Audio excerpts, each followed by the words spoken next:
where your attention goes, your energy flows, being present, all that exists, all potentials, everything that happens in the present moment.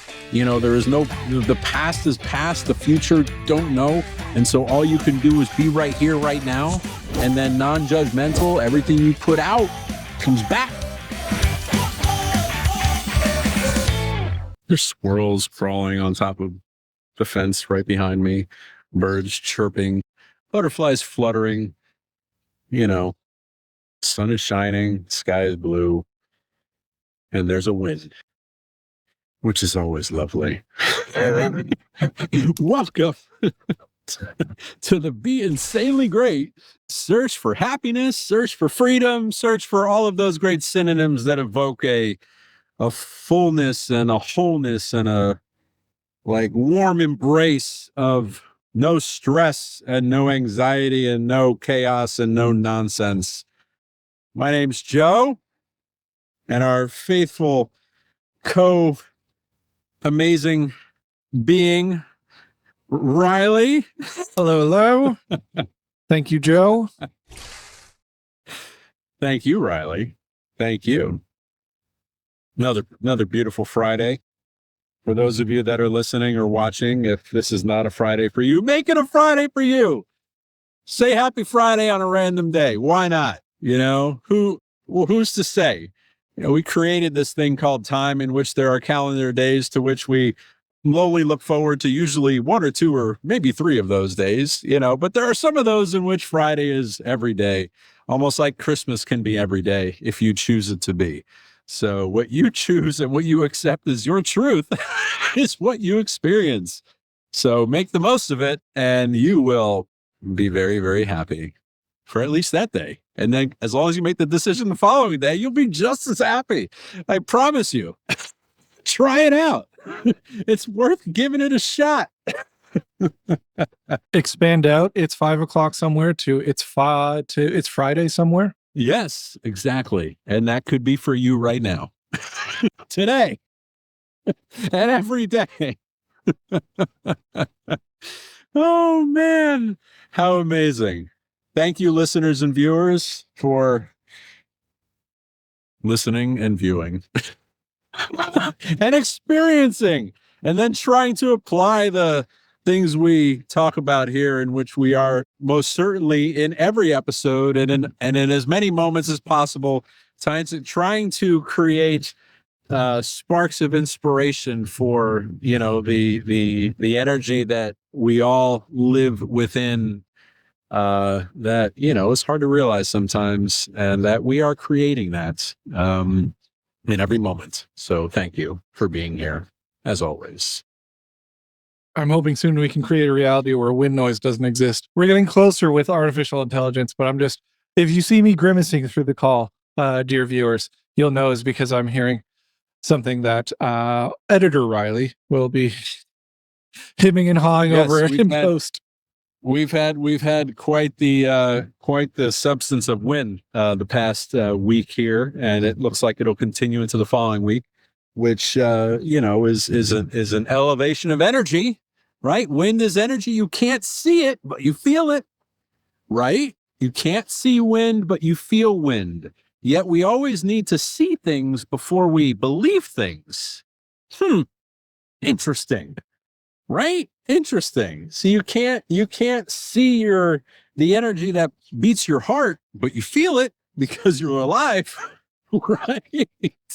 So, just a correlative example of, the magic that exists in our moments that we easily forget, yet are, usually a lot more substantial than we give credit to.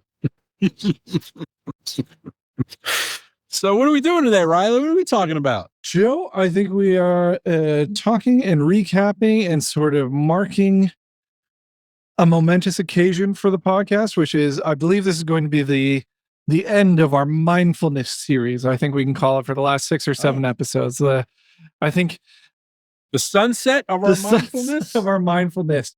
We're going to go over all the greatness of it as a first stepping stone, as a beginning to the path that you are on, and I am a thousand miles behind on, but you can go 1,000 miles a minute if you with time not being a thing, you you choose that, right? So yeah, I think that's I like that, because sometimes mindfulness is the buzzword, right? Mindfulness is the thing everybody's talking about. Apple's got a mindfulness app. They make you do mindfulness things, right?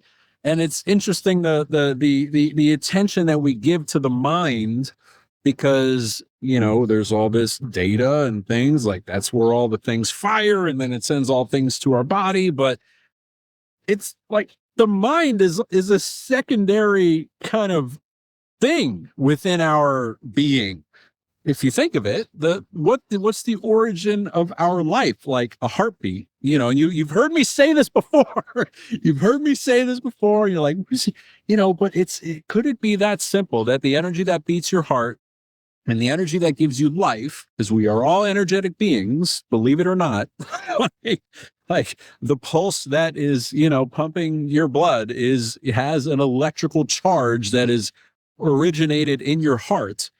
Your brain doesn't function without your heartbeat, right? And so like mindfulness is the secondary thing. And what if mindfulness allows you to still create stillness? Create stillness for your mind, because it's chaotic in and of itself, to then allow you to feel the energy of your life, and feel the energy of your hearts, and feel the energy of your being, and then start to experience that on a more tangible level, just like you can't see it, but you can feel it, and then start to experience new things that you might not have even considered, had you not seen the potential the connection that lives and exists right within every one of us. And so I think one of the fun things about these first few episodes is it's really been, for me, I'm kind of Marge Simpson teaching piano lessons. You're just staying one lesson ahead of the kids that you're actually teaching on these sorts of things, whereas you're so far ahead. But for me, it's been nice to sort of ease myself in, and I think it is going to be nice to ease other folks into this journey with sort of this the first step of mindfulness. And I know, last week or a few weeks ago, boy, with this recording schedule, it can be tough. But we talked about, the myths of mindfulness, and how we sort of busted the myth that there were myths of mindfulness, and that, mindfulness is your water wings into the Olympic swimming pool, and you're not supposed to be taking on Michael Phelps at this point. You're okay to take things slow, but this is your first step into it.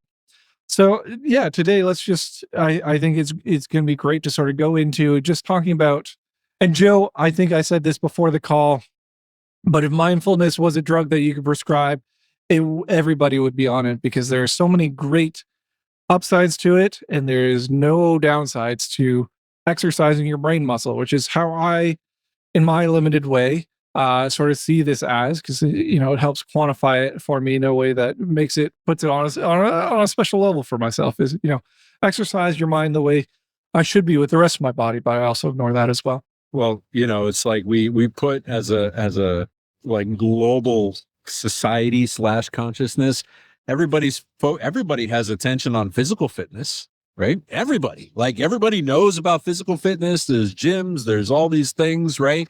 Like physical fitness is a priority within the health community, and every society and culture, right? And so it's almost like, and just kind of complementing what we talked about, to be consistent in how our perspective is on this, for you to consider is, mental fitness. How's your mental fitness, right? And then how does that parlay into your spiritual fitness, right? And what you feel, and then how that translates into the conscious reality and the experiences that you have, right? Like, is it possible that there's a focus on mindfulness, like, and if you look at it from this way, and if the way that you just talked about, Riley, is like a drug, okay, so like, what does mindfulness actually achieve? And what do you do in mindfulness? Mindfulness is like a stilling of your thoughts, a stilling of your being, like being still. Like, I mean, I know for me, at least, you know, a year ago or a little bit more than a year ago, like being still was not a thing. I didn't want to be still at all. If I was still, I was not, I was not feeling like I need to be. I've always felt like I needed to be doing something, you know, and then, but when I started to find opportunities to be still, it's like the pendulum shifted and I was able to start feeling things and experiencing things in a much more calm way, calmness and stillness, and then finding and feeling the energy of life and the energy of my heart and the energy, you know, that gives us the ability to perceive these things in conscious awareness, right? And so, you know, it's like mindfulness allows you to still. And then once you still, then you start to have other experiences that, you know, as you just said, it opens you up into to get into that swimming pool of and a journey that exists there that, you know, entering it into without expectations, but understanding that all that is good is gonna ultimately come from that if you can give it a chance, you know. Wow. And so, What a way to reflect also. Amazing. Quite amazing.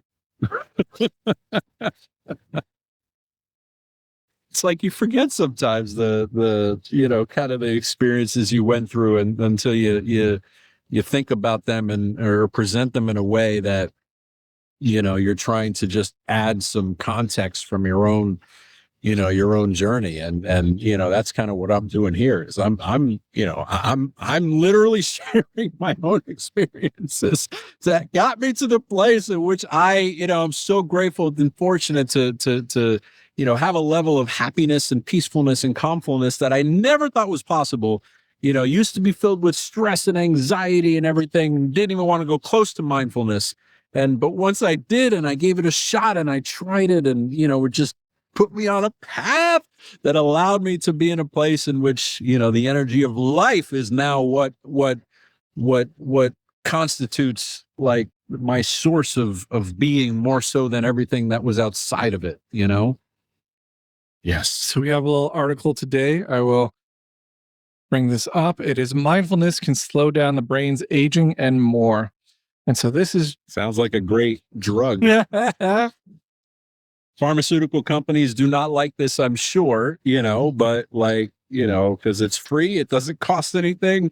And it almost has a panacea, a cure-all effect that is, you know, hard to believe.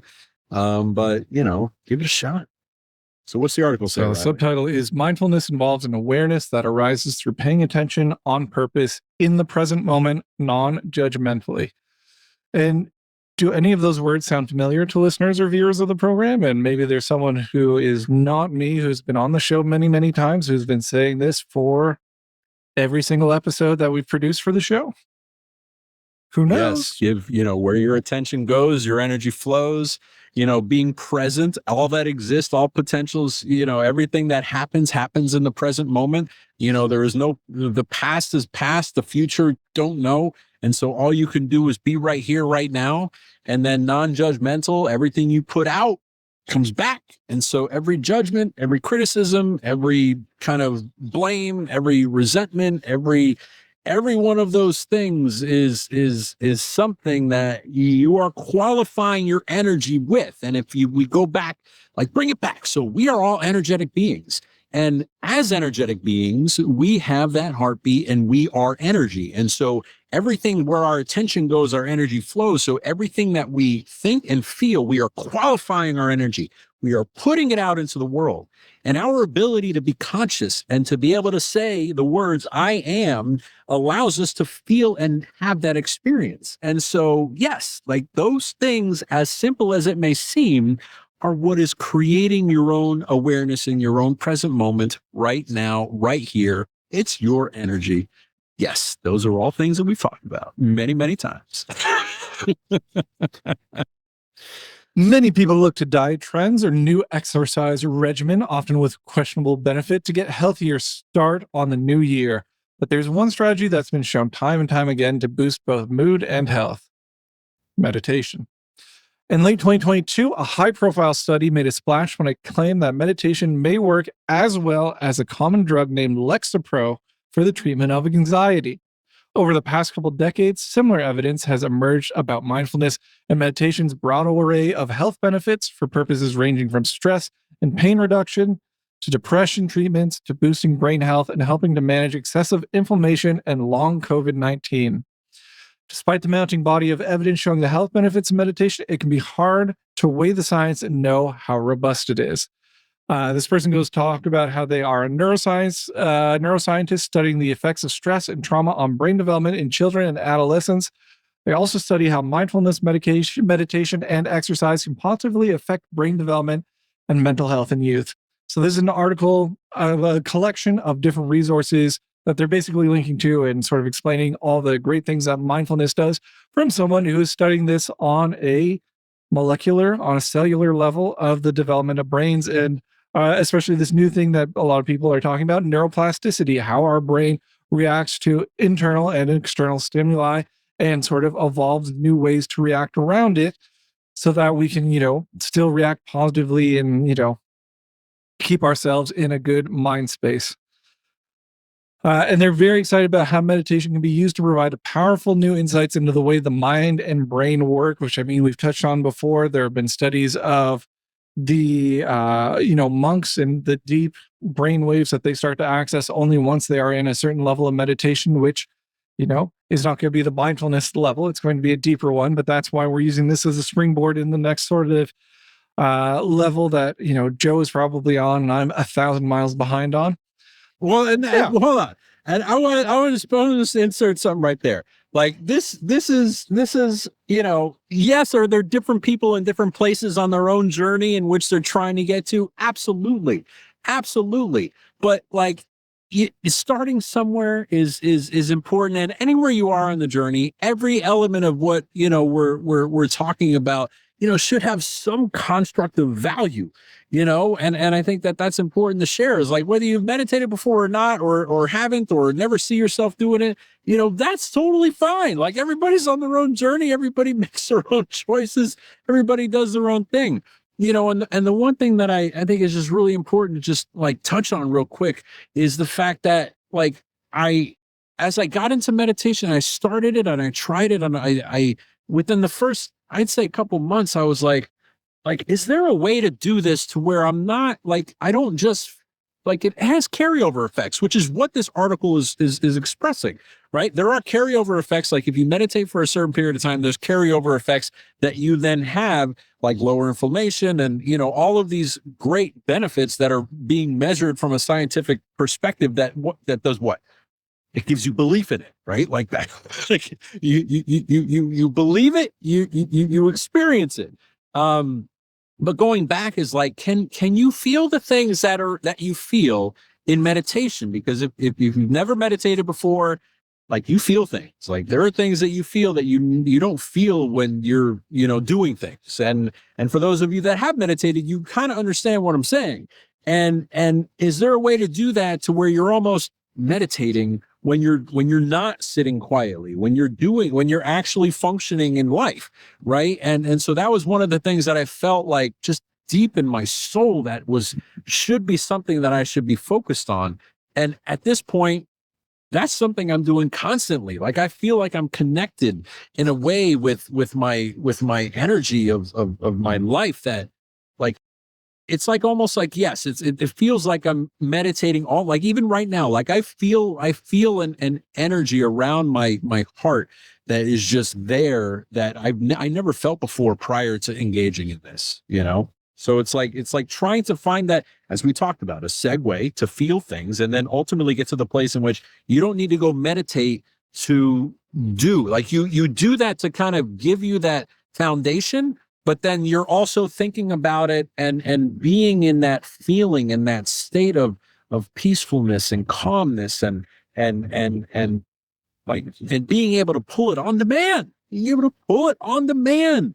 You could be in a stressful situation and like you can't meditate in every moment that comes across that creates those things, right? But what if you could like just be still, and then allow yourself to feel what you feel when you're in that like that's what, that's what I have now. Isn't that an amazing thing to have the potential to be able to achieve? And everybody has this. This is not unique to me. I'm not like, I'm a human being just like every one of you, And so, and I just wanted to throw that in there because I think that like even with meditation, it just becomes a thing in which, you go and sit in a corner and do something. And then certainly that has carryover effects, but like, how do you expand upon that? And how do you present the potential that exists beyond just that? And I think, the carryover effects is a great way of putting it, because how many times have you had a day planned out in front of you and then, something goes wrong at the very beginning of it? You spill coffee on yourself, or, you miss the bus. I did Yeah, yesterday. you do something wherein, even though that in of itself is a single moment in time, which, Joe can talk about how time is not a thing, which I don't truly understand, but it is just a moment in time. I didn't either. I am like that. What's this? What?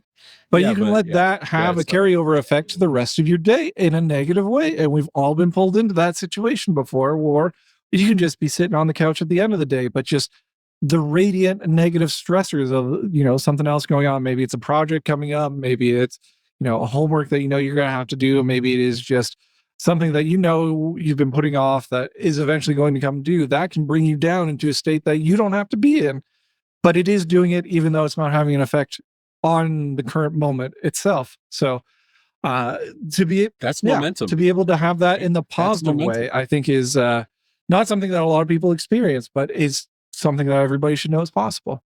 It is most certainly possible, and every one of us experience life with momentum. Momentum is a thing. And if anybody's ever watched a sports event of any kind, whether it be football, basketball, baseball, tennis, anything, golf, like momentum, swimming, like momentum is a thing. And that's a word that they use so frequently, and the reality is every one of us are in our own state of momentum, and momentum is always referring to energy.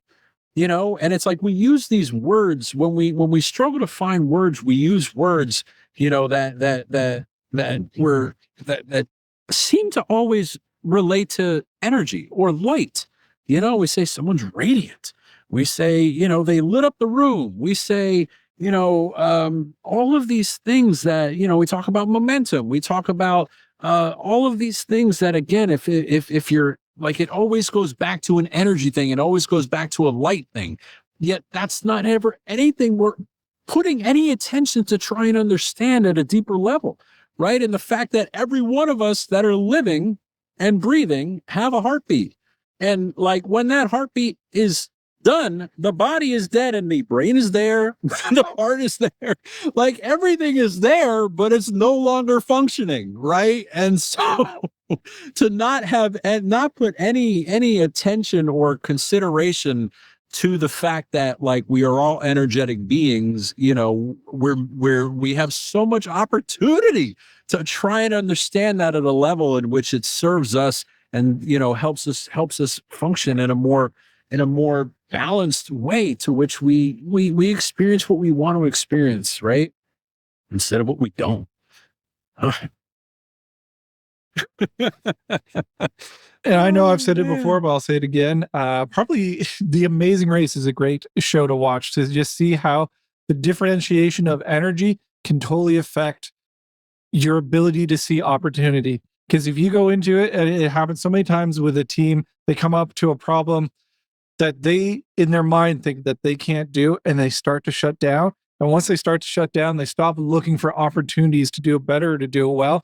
And that energy, they could be in first, they could go to last, or they operate out of a place of fear. I was watching an episode of the latest season where there is a team who they had an express pass. They could skip any single one of these sorts of things.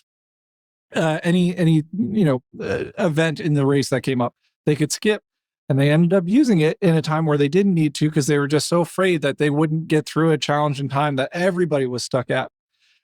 And they still only ended up coming in fourth and then last in the next leg of the race. And it was because they were operating out of fear that entire time. They weren't looking for opportunities. They were looking for all the pitfalls that could come along. And so that's, it was the exact opposite of mindfulness, but just that energy that you put out in the world, it can really affect how you perceive, how the world sort of reflects back at you and your perception of it. And you start to miss those opportunities that are there, that are always there for you.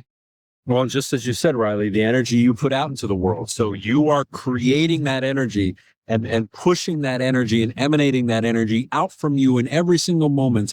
And, as many people say, the universe only knows one answer, and that's yes. So like whatever you give it, you're going to get back. And I love the competition reference, right? Amazing Race. You watch Top Chef. I watch Top Chef. I watch Runway, Project Runway. You watch those shows, and you watch you look through the lens of fear versus love, or believing in themselves, or really getting excited about something. Like you could see the results. It's almost like you should be able to tell for the, with like 80 to 90% accuracy, like who's going to be in the top, and who's going to be, who did really, really well. And if you look at the decisions they made, or how they did it, it's almost always the ones that, really were, very focused and believed in themselves. And there were no questions, there were no doubts, there were no fears. They're the ones that ultimately succeeded. Right. And the fact is, it could have been that same person that succeeded in that one episode was in the opposite end the other episode, and they had to pull themselves out. And then we're in a place in which they were back on it. They were back in the momentum that they wanted to be and that they needed to be in order to achieve the success that they wanted. And that again is just visible examples that are out there in the world, through all of these platforms in which we entertain ourselves, right? Like to which we can then glean from in our own experience if we so choose, but because we're always kind of stuck in the day to day, almost always, I know I was most certainly. Like you don't even give yourself the opportunity to reflect on it in that way, which you can then apply.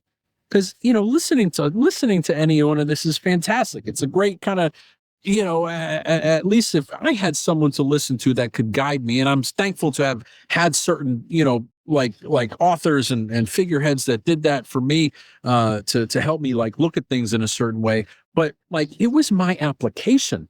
If I didn't apply the things I was reading, I can read Einstein quotes and Da Vinci quotes and, all these, great people. I could read Joe Dispenza and Deepak Chopra and Wayne Dyer and Neville and all these. I could read all those people, but if I didn't actually apply anything in which I read, and then I ultimately kind of got to, reading elements of Saint Germain and the I Am Discourses and all of that, just as Wayne Dyer did. And the reality is, if you don't apply it, it's never going to serve you or change your condition if you want to. Like you have to apply it, and you have to give yourself the opportunity to do that. And the reality is, you could start with like one application a day or one application every other day, and then when you start to like build on it and expand on it and do it, I mean, just as you're playing an instrument, it's like you can't learn, you can't become a concert pianist in, a day or a week or a month or a year. You gotta, if you want to be able to play the instrument of life, which is the energy of your life, at a level in which you like have the potential and the ability to do, you got to give it attention, you got to give it energy, and you got to apply those elements in your own conscious moments to give you that, right? So, I mean, this is a great little excerpt from the article. Mindfulness is a skill that can be practiced and cultivated over time. The goal is that with repetition, the benefits of practicing mindfulness carry over into everyday life when you aren't actively meditating. For example, if you learn that you aren't defined by an emotion that arises transiently, like anger, then it may be harder to stay angry for long.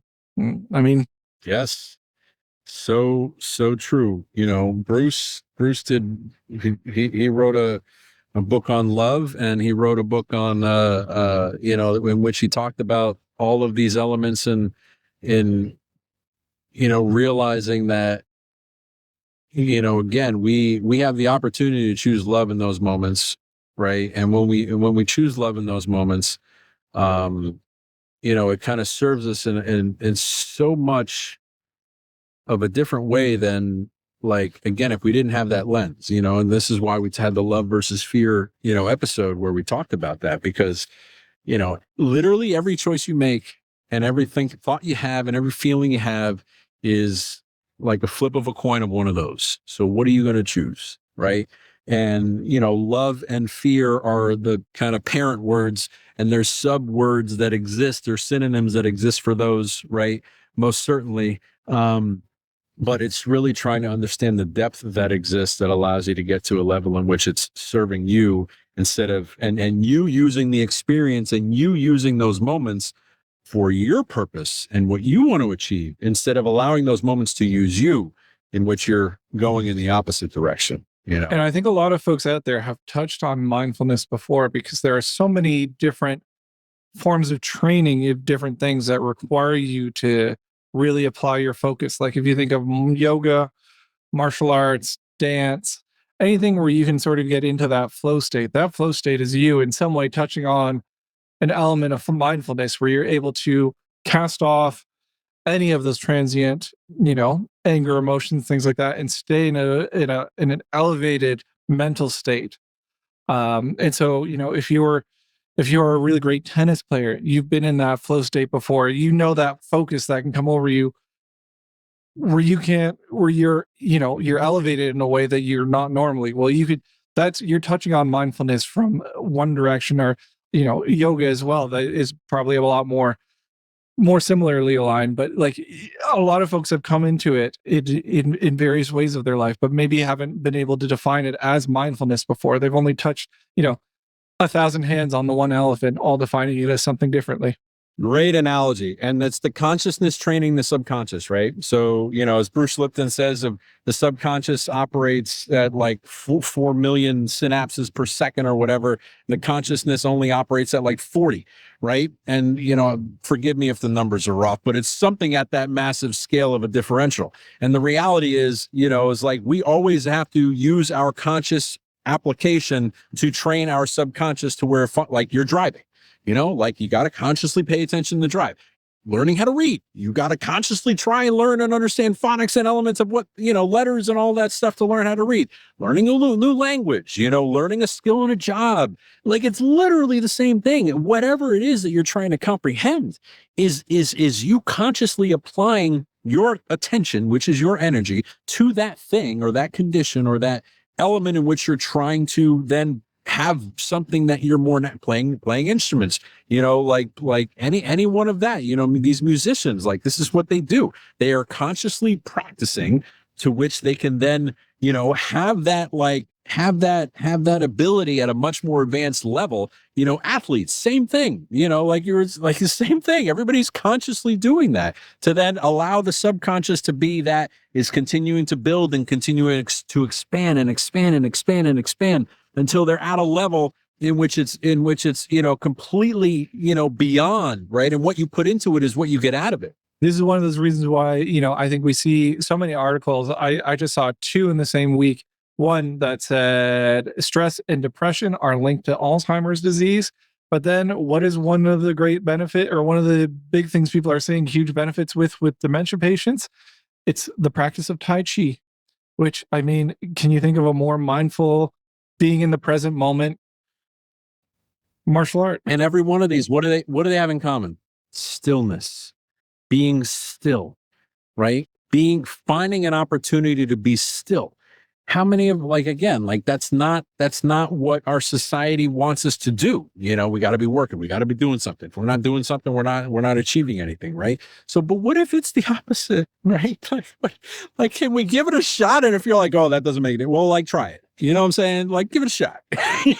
You can read all these things in which it tells you the opposite of and then whatever you read, then you believe it. Right. And so, but you have the power to believe something or not believe something. So but if you spend that time, which if I wish I would have, when I first found out about meditation like 3 years ago, and I just poo-pooed it and say, oh, I'm not going to do that. Imagine where I'd be now. I'm so grateful that even a year ago, I decided that I wanted to give it a shot.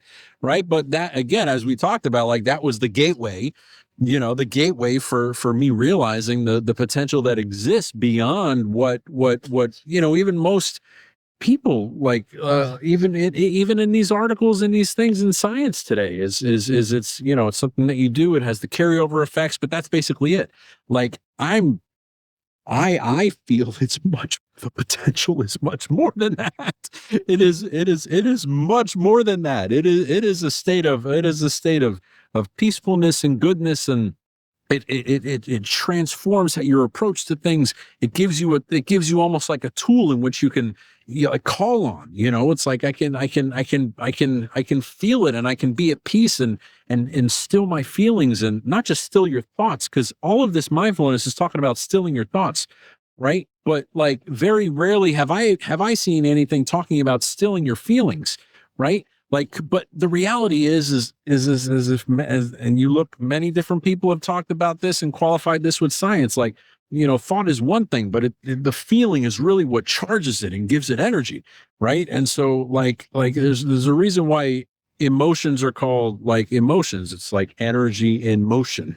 it's like a feeling, right? And when we're all vibrating, everything in the universe is vibrating. And so, like when you charge it with feeling and you qualify your energy, you are qualifying it to the condition in which you have set forth and you have accepted as your truth in that moment.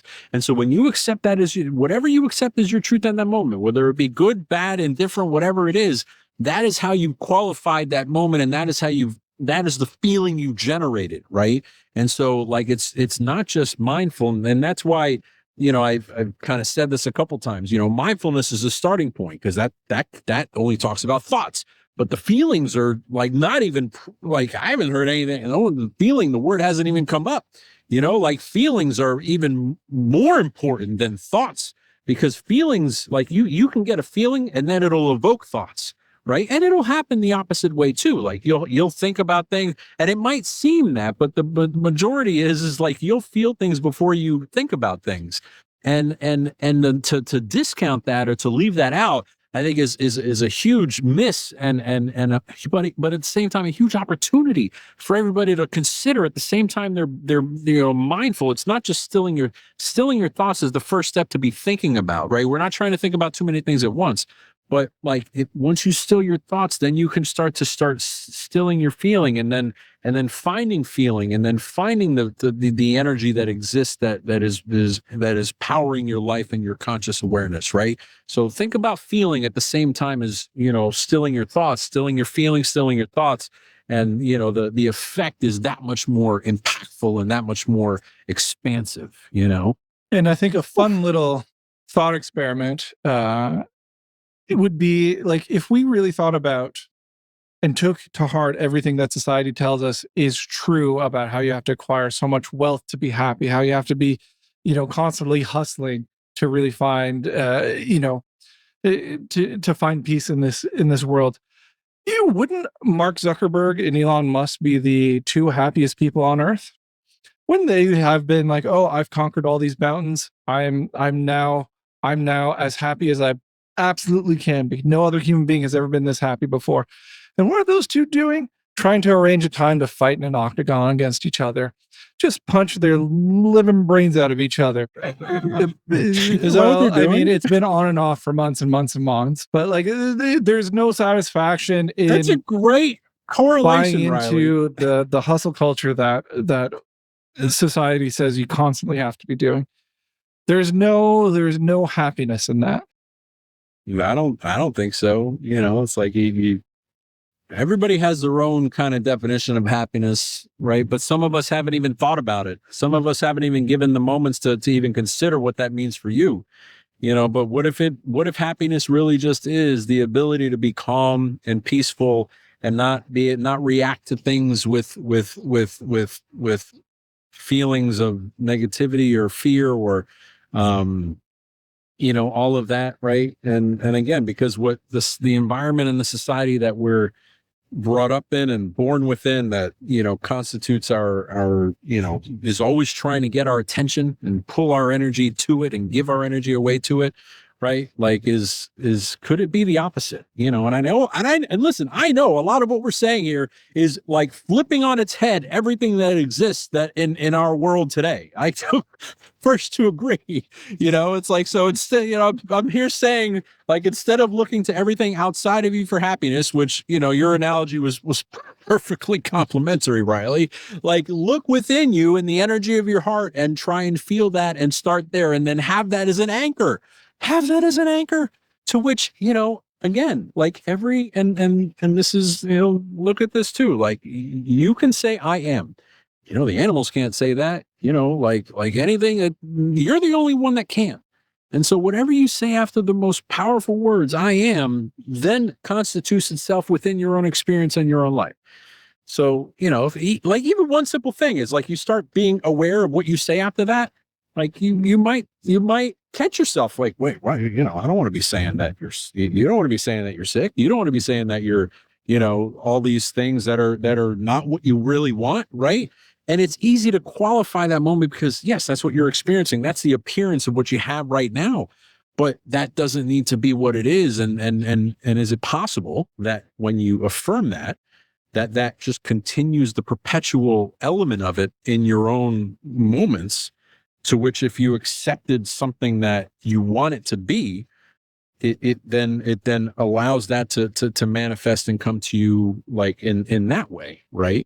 So, it's something to consider. And your brain starts processing this in completely different ways that you would never even expect. Like, there are meta-analyses that show that regular meditators have improved control of heart rate, breathing, autonomic nervous system functioning, which regulates the involuntary responses in the body, such as blood pressure.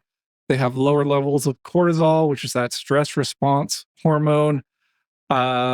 It changes the functioning of your brain. It's that neuroplasticity. It's that ability to start, it's mindfulness judo. You're able to take in negative thoughts and take their energy and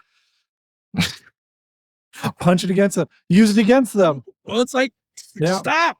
You're not allowed here. It's like you're building yourself a barrier of like, no, not allowed here, and also you have the ability to control your reactions. The reality is so many of us, it's like, oh, this person's doing that to me. This person's doing this to me. It's like, so yes, total, like, listen, and I'm first to admit, like, that was me. Like, what is this person doing?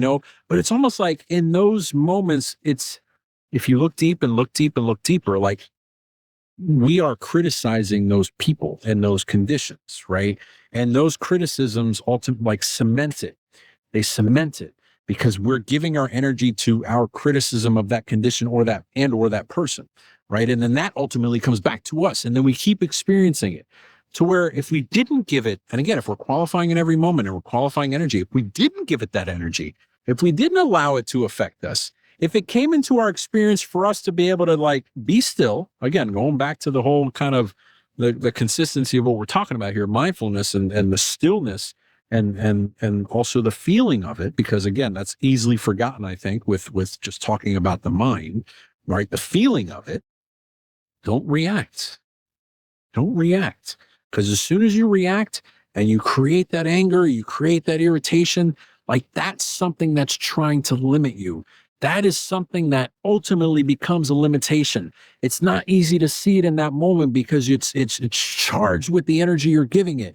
But when you're able to take a step back and you're able to reflect on it, like, and if you just go back to the source of your life, which is the energy that beats your heart, what happened? You charged it with anger. And then what happened? It kept coming back and you kept being angry. You kept being angry.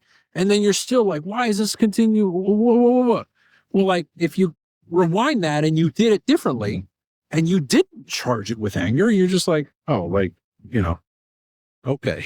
And then listen, I know it's easy to say, but like, if you try it and find opportunities, you'll realize over a period of many, many moments, time, right? Months, weeks, months, whatever, like you'll see that you don't react to things that you used to react to, that ultimately created momentum for you to be in a state in which you were thinking about this thing that was negative, that was giving you all these feelings that you don't want to be feeling right now, right?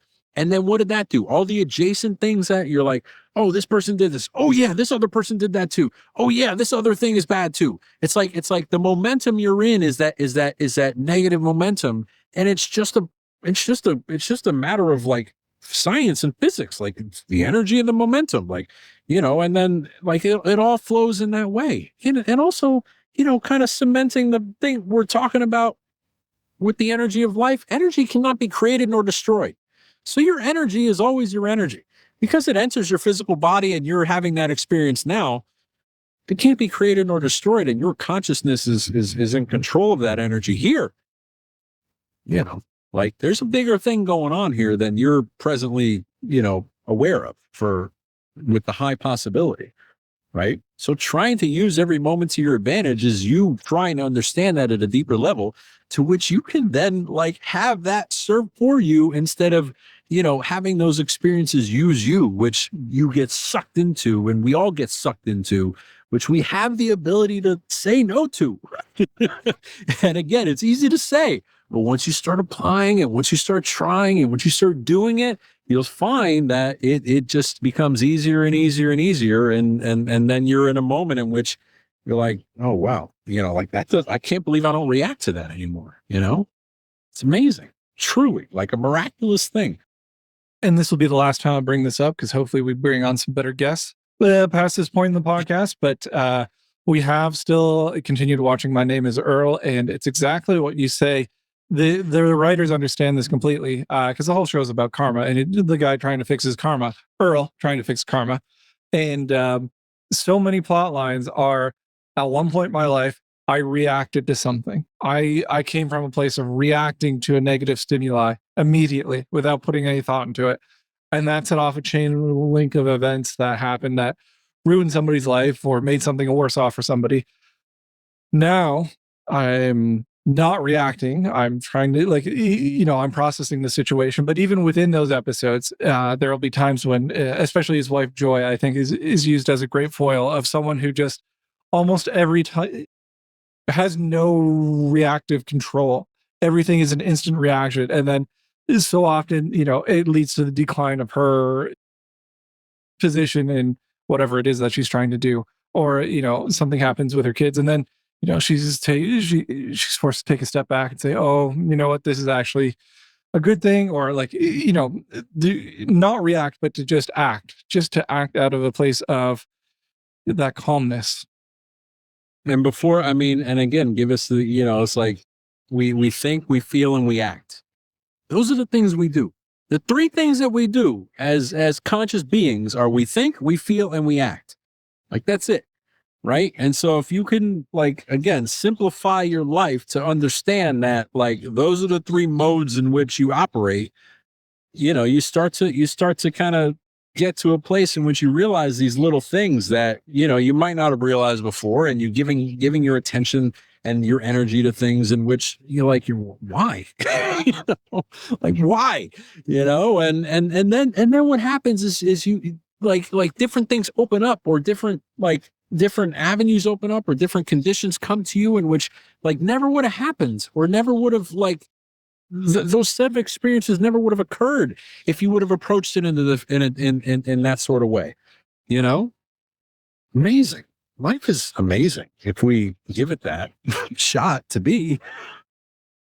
But when we're constantly, and listen, I know it's so easy to say life is hard, life is terrible, why is life so so whatever, right? But in the reality, every individual that's conscious has the ability to qualify their life as they so fit, as they choose, right?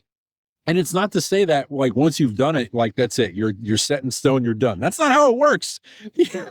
That's why time doesn't exist, because every moment is a new opportunity to start over, do it again, and do it differently. And to also, it's like, how do you change the past? People say, there's people that say that you can change the past, and what does that even mean? Like, well, like you can change the past because so in a past moment, you reacted to something, you felt this certain way. Right.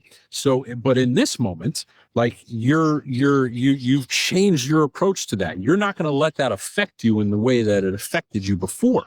right? And so that's how you change your past, because that past condition no longer is consuming your present moments, to which it's taking charge and then doing with it whatever chaotic thing that it did when you had that reaction and put that energy in that moment. So that's you changing your past, because then what happens is you don't, those things don't flow into your present anymore.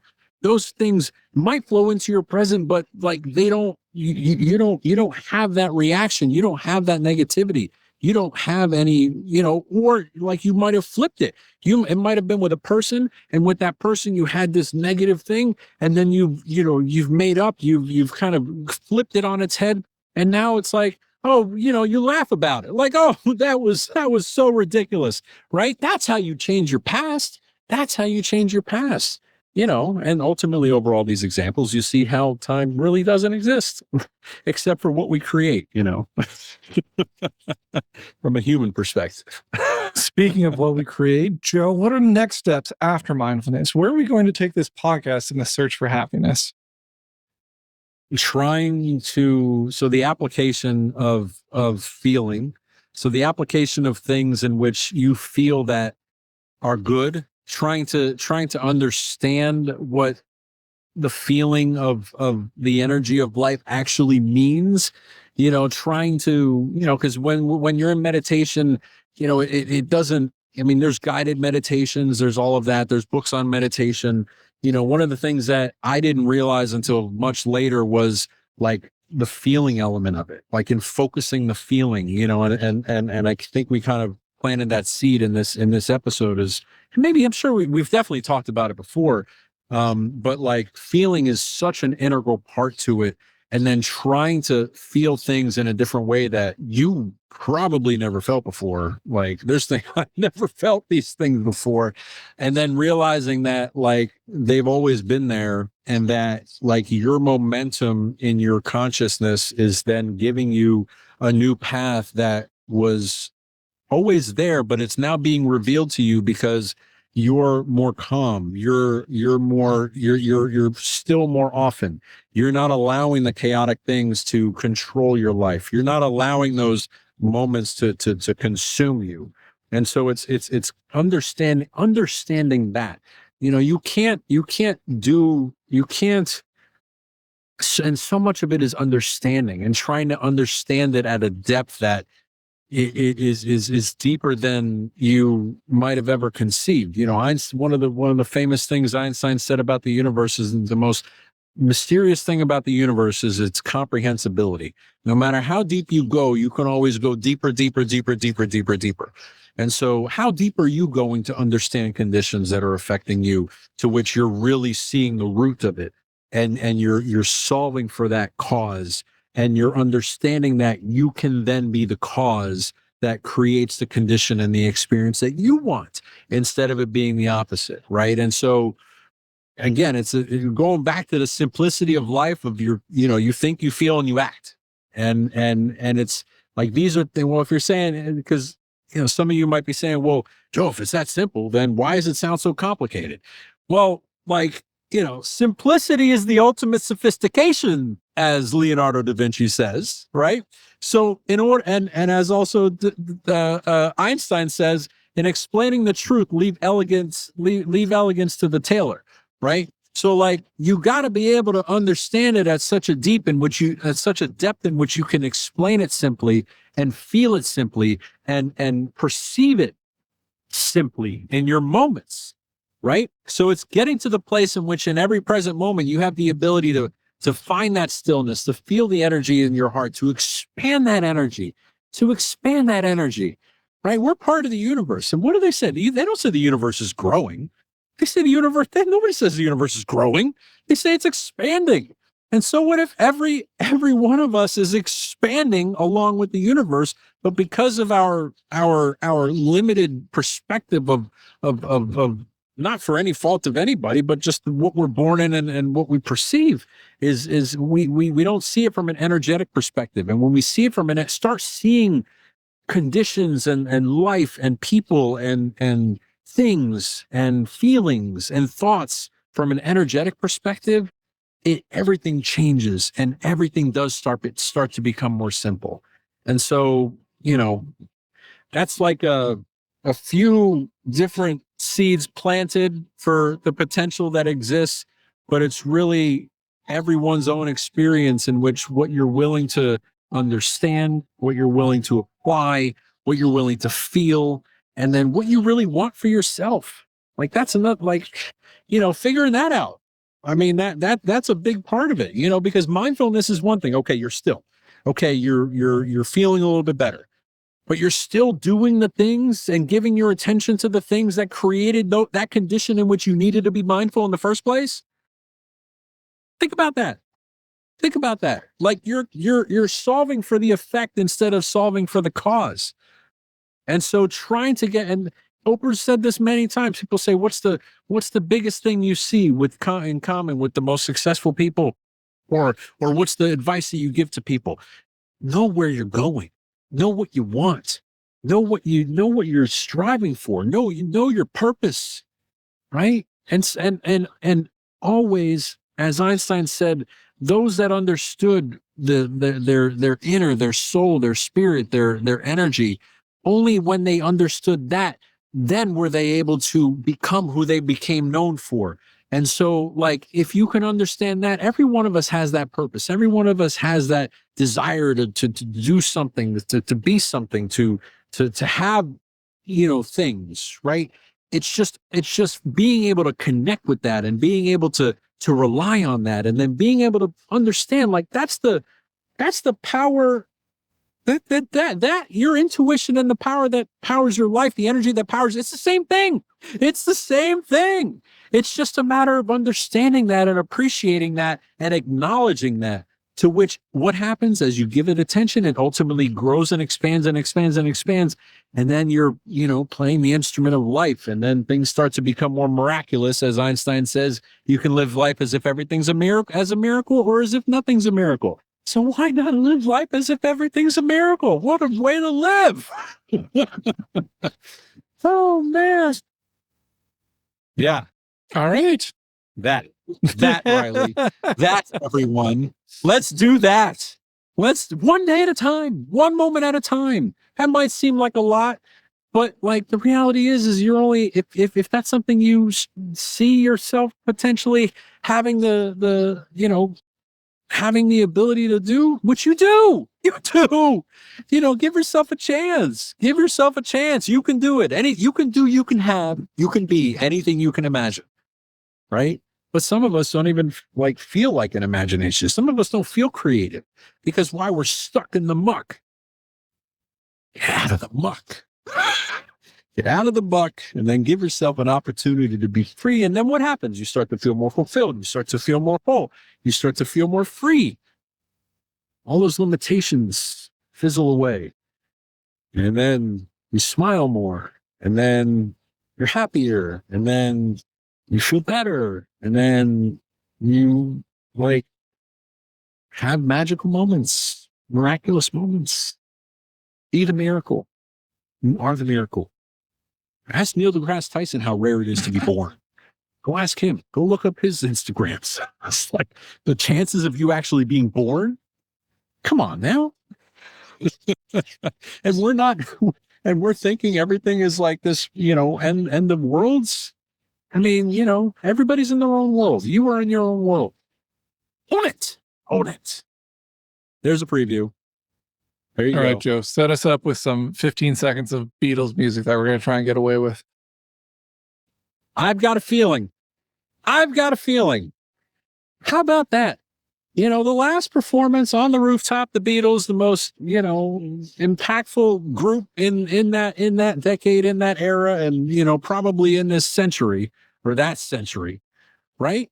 Like, how incredible for their things. I've got a feeling. We all have got a feeling. We're talking about feeling it. I've got a feeling. Let's go back to the lyrics of that song. We're going to play a little lyrics of that song, the most impactful elements. We all have it. Every one of us, we all have that feeling, but can we use that feeling and feel that feeling for us instead of that feeling using us? Don't let it use you. Have the feeling, feel the feeling. feel the energy of the song, and then feel the energy that's in your soul, that's in your heart. And then just be. Just be. Let it be.